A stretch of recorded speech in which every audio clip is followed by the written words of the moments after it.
తో మాట్లాడుతుంది. ఏమని? ఏమయ్యా, పలానోళ్ళ దగ్గర 10,000 రూపాయలు తీసుకున్నావు, దేవుడు నిన్ను ఆశీర్వదించాడుగా, వాళ్ళ అప్పెందుకు తీర్చావు?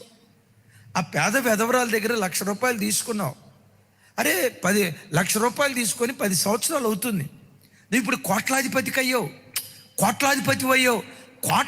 అయిన తర్వాత ఇవ్వగలిగే సామర్థ్యం నీ దగ్గర కొన్న తర్వాత ఆ 1,00,000 రూపాయలు ఎందుకు ఆ పేద వెధవరాలకి ఇవ్వవు? తప్పు ఇచ్చేయి. నీ మనస్సాక్షి నీతో మాట్లాడుతూ ఉంటే కొంతమంది దాన్ని ఎట్లా తోసేస్తారో తెలుసా? అది వెధవరాలు. దాని తరపున మాట్లాడేవాళ్ళు ఎవరున్నారు? అది నా ఎదురుకు వచ్చి నన్ను అడగలేదు, ఒకవేళ అడిగినా నేను గదమాయిస్తా, వెళ్ళిపోద్ది. మంది మార్బలం దానికి లేరు కదా.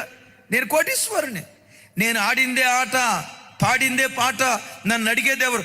మనస్సాక్షి మాట్లాడుతున్నా కొంతమంది ఏం చేస్తారో తెలుసా? మనస్సాక్షి నేరారోపణ చేస్తున్నా ఆ మనస్సాక్షిని తోసేస్తారట. తమ్ముడు, నా వైపు చూడు. చాలాసార్లు నీ మనస్సాక్షి నీతో మాట్లాడుతుంది. గంటల తరబడి ఫోన్ దగ్గర కూర్చొని ఆడుకుంటున్నావే, చెడ్డవాటిని చూడకపోవచ్చు. ఆ సమయం వాక్యం దగ్గర గడపాల్సిన నీవు వాక్యం దగ్గర గడపకుండా, మోకాళ్ళ దగ్గర గడపాల్సిన నువ్వు మోకాళ్ళ దగ్గర గడపకుండా ఫోన్ దగ్గర గంటల తరబడి నువ్వు ఆడుకుంటూ ఫోన్తో సమయాన్ని వృధా చేసుకుంటా ఉంటే ఎన్నిసార్లు నీ మనస్సాక్షి నీతో మాట్లాడలేదు? ఎన్నిసార్లు నీ మనస్సాక్షి నిన్ను గద్దించలేదు?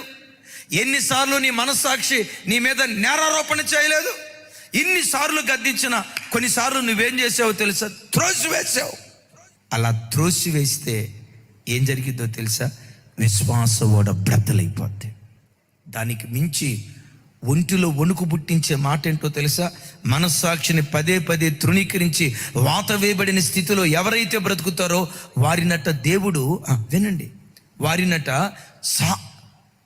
బాబోయ్, ఎవరి చేతికి? వాడు సైతాను చేతికి అప్పగించబడతాడట. ఇక సైతాను చేతికి ఒకడు అప్పగించబడ్డా చేయకూడని నీచమైన కార్యాలు, చేయకూడని హేయమైన కార్యాలు, చేయకూడని లజ్జాకరమైన కార్యాలు, చేయకూడని అపవిత్రమైన కార్యాలు వాడు చేస్తూ వెళ్తాడు.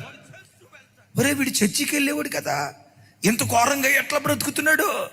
వీడు దేవుడు నమ్ముకున్నవాడు కదా, ఇంత రోత బ్రతుకు ఎట్లా బ్రతకగలుగుతున్నాడు? ఎలా బ్రతకగలుగుతున్నాడో తెలుసా? దేవుడే వాడిని సాతాను చేతికి అప్పగించేస్తాడట. అందుకని నేనంట, హైకోర్టుని మించి, సుప్రీంకోర్టుని మించి అసలు సిసలైన న్యాయస్థానం నీ మనస్సాక్షిలోనే ఉంటుంది.